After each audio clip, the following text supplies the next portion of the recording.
আসসালামু আলাইকুম রহমতুল্লাহি ওয়া বারাকাতু। রমাদানুল মুবারকের একটি আমল হচ্ছে শেষ প্রভাতে বা শেষ রাত্রে সাহারি ভক্ষণ করা, সাহারি গ্রহণ করা।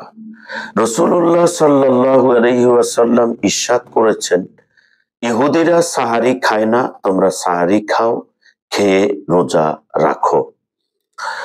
হযরত আনাস রাদিয়াল্লাহু তাআলা আনহু বলেন, রাসূলুল্লাহ সাল্লাল্লাহু আলাইহি ওয়াসাল্লাম ইরশাদ করেছেন, তাসাহহারু ফা ইন্না ফিস সাহুরি বারাকাতান। সহিহ বুখারী হাদিস নম্বর 1923, মুসলিম 1095, তিরমিজি 708 নম্বর হাদিসে এ হাদিসটি বর্ণিত হয়েছে।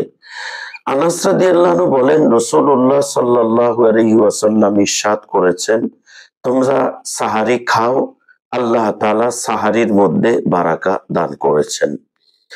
অতএব আমরা কোমর সোজা করার মতো খাবার চেষ্টা করব, যার যার তৌফিক অনুসারে।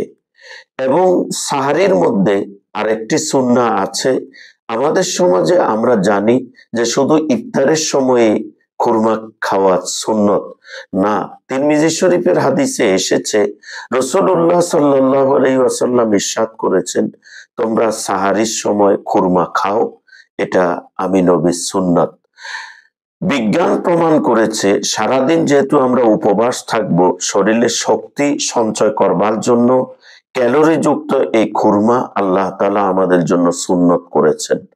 অতএব ইহুদিদের বিরোধিতা করবার জন্য, নবীর সুন্নত পালন করবার জন্য আমরা সকলে সাহারি ভক্ষণ করব। আল্লাহ তাআলা এই বারাকাত খাবার আমাদের গ্রহণ করার তৌফিক দান করেন। আসসালামু আলাইকুম।